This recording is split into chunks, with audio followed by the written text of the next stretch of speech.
Hi everybody, my name is Evan Mulch. I'm a writer for Ben Swann. I just want to welcome you to an exclusive interview that we have with Dr. Gary Miller. He's out of Arizona, and he is actually a principal of a study called the Veterans PTSD and Medical Cannabis Study. And he's going to talk with us about what they were doing. He actually called benswann.com when he watched Ben's latest Truth in Media video titled "Feds Say Cannabis is Not Medicine While Holding the Patent on Cannabis as Medicine." So thank you so much for being here, Dr. Miller. And first of all, tell us why are you involved in this study, and why do you think it's so important that veterans have access to cannabis? Yes, Evan. First, I'd like to thank you and like to thank Ben Swann for the opportunity to let veterans know that there is hope out there. And right now it's the opinion of the study group that when the Veterans Health Administration reestablishes effective medical programs, the United States will begin as a nation to honor its commitment to the veteran community. And further, it is the opinion of the study group that currently the VA is failing the veterans, as evidenced by the hourly rate of veteran suicides. So that's our main goal, is to to help reduce the veteran suicide rate. And there's a study actually that we're going to actually disclose a link in this news article, and it's titled "Do Veterans with PTSD Receive Benefit from Medical Cannabis?" And in that article, it's cited that the title of the article on CNN is "Why Suicide Rate Among Veterans May Be More Than 22 a Day." And this sounds alarming to me. I'm sure it sounds alarming to you. Why do you think it is that people are not waking up to this fact that these men and women are going to war and they're coming back, and they're really they're not being helped? I mean, they're committing suicide after going through the tragic moments that they've gone through overseas. Yeah, I know that it's also the study group's opinion that a suffering veteran may be one in anyone's family commits suicide about every hour because the VA in the U.S. as a nation has failed to keep their part of the deal to care for veterans' wounds. Some Americans cannot tolerate the situation. My word is that the Department of Defense and the Veterans Affairs spend unbelievably large amounts of money. Collectively, around almost $3.3 billion was spent in 2012. But does the treatment help? According to a mandated congressional report, neither the Pentagon nor the VA have a clue about the situation. And the study our study began registration July 4th in honor of veterans. At the conclusion of our study, the aggregate results will be interpreted and submitted to a professional journal for publication. The Veterans Health Administration, congressional leadership, and the administration will be notified of the de-identified study findings. So you've been given, permission from the federal government to do this study. There's actually a directive, right, that actually I've pulled it up here on the screen that gives the details of what the study does. When did the study start, and what does it entail altogether? Well, first, we were not actually given permission by the federal government. The study is approved by an institutional review board, which the study is exempt.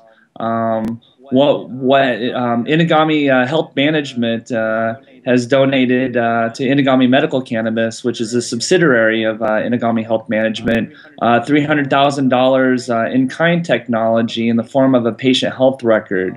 What's very unique, and the patient health record is HIPAA approved. But what's very interesting about this, the patient health record, is that it is able to, and it is patent pending. We have a bunch of patents on the patient health record. But what's very unique about it is that we're able to track the cannabinoid levels, up to 11 different cannabinoids, and we're able to link that to the veterans' symptom relief.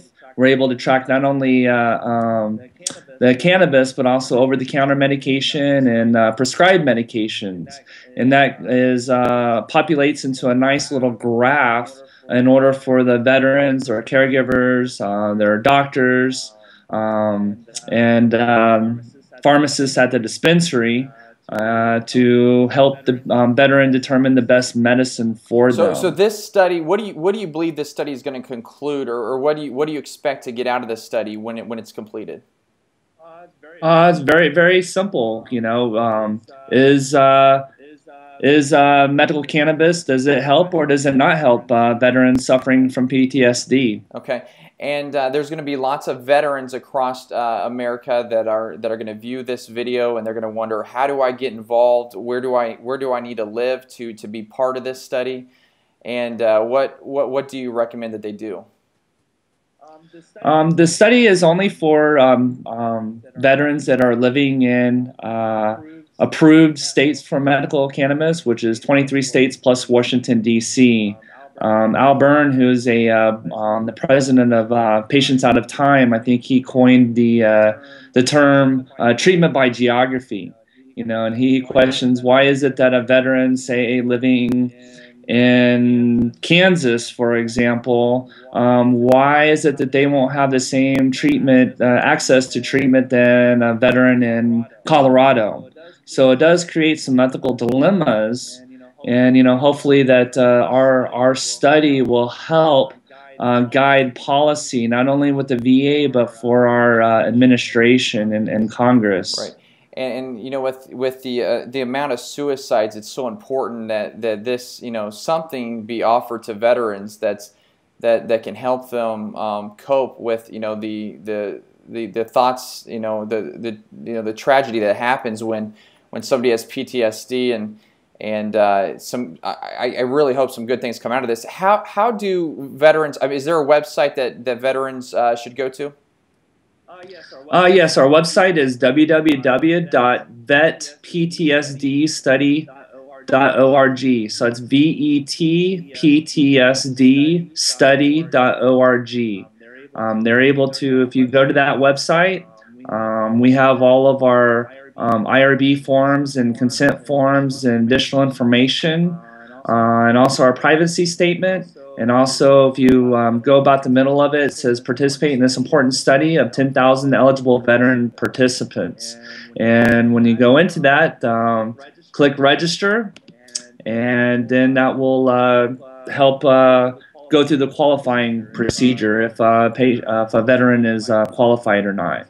And so it asks what service they're in, and if they have a secondary or primary diagnosis of PTSD, and it has a criteria there. And then also, what state they live in, and if they have a recommendation from a civilian physician, because the VA doctors will not recommend medical cannabis, although according to VA Directive 2011-004, veterans living in qualified states, it will not jeopardize their treatment or their benefits. And so it will just kind of go through a process of determine their eligibility. Okay, and there's going to be people that aren't veterans that are going to watch this video, and they're going to want to know how can they help get the word out about this study. Is there anything that they can do to help get more veterans to participate? And how many veterans can actually participate in the study? It'll be an 18-month study, and we would like to at least, have up to 10,000 veterans. Right now, we have veterans in half the states, the qualified states, and just continue to spread the word and refer to the veterans to the site, and they can sign up.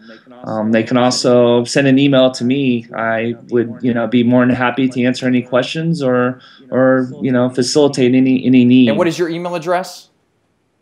Yes, it's dr.gdmiller@gmail.com. Well, Dr. Miller, I just want to thank you so much for taking part in this. And what would you tell the people who watched the Truth in Media video that Ben just created? It involves revealing that the government has patents on the oils, and is this help? This is definitely hurting veterans, right? Well, I think it depends on how you look at it. I think that's, it's business as usual. We want, certain people to get into the market first, you know. Um, so I think that that's really what they're setting up is, there's a lot of market indications, just even the VA directive and, I mean, there's a lot of things that are going on that shows kind of the direction of where we're going. And I'm convinced wholeheartedly that, it's happening, and, on one hand, they're saying it's illegal. On the other hand, I think that they're, setting up the industry so that, only the select few can really get involved, Right, right. And also also on the webpage, on the vet study, there's also a link there for technical support or any questions that's on that one may have at the support at Inagami Systems. There's a Zendesk, so they can also send a message there as well if they have any questions. All right. Well, Dr. Miller, thank you so much for doing this interview, and thank you so much for contacting us. You're providing a world of help to veterans, I think, that are going through tragic times, and they need help from doctors that truly care about what's best for them. And unfortunately, the marijuana has been a Schedule I drug for a number of decades now, and a lot of people still believe that it should not be used. What would you tell those people who say it's illegal? Veterans should be thrown in jail if they use this plant. I kind of take the 20-60-20 rule. There'll be 20% that will wholeheartedly believe in it, 20% won't believe in it, and 60% are kind of on the fence. So for me, when I was in high school, I experienced my grandfather going through chemo and practically died, and his sister was living in Alaska, came down and started giving him tea that was had cannabis in it, and he was supposed to live 2 months, and he ended up living about another year. So I would just recommend people to do the research. I mean, there's a lot of research out there that says that it is not effective, but I think that was kind of one-sided government research. I mean, there's a whole history there, and it's really amazing. It really opened my eyes. And 5 years ago, somebody said I was going to be a medical marijuana advocate, I would have said you're crazy.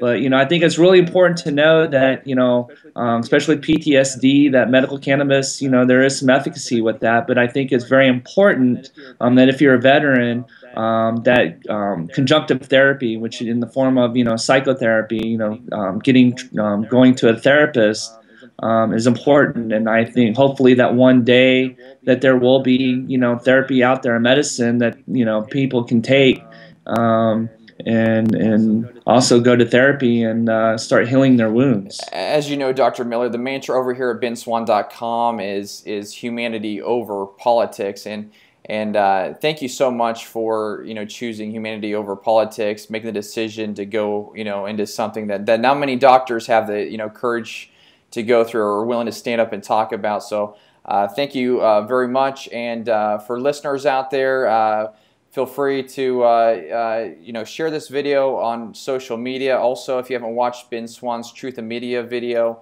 about cannabis, please do, and let us know your thoughts on that. So thank you again, Dr. Miller, for being with us for this interview, and we look forward to getting the results of the study, and I hope we can do this again in the future. Without a doubt. Thank you, and God bless.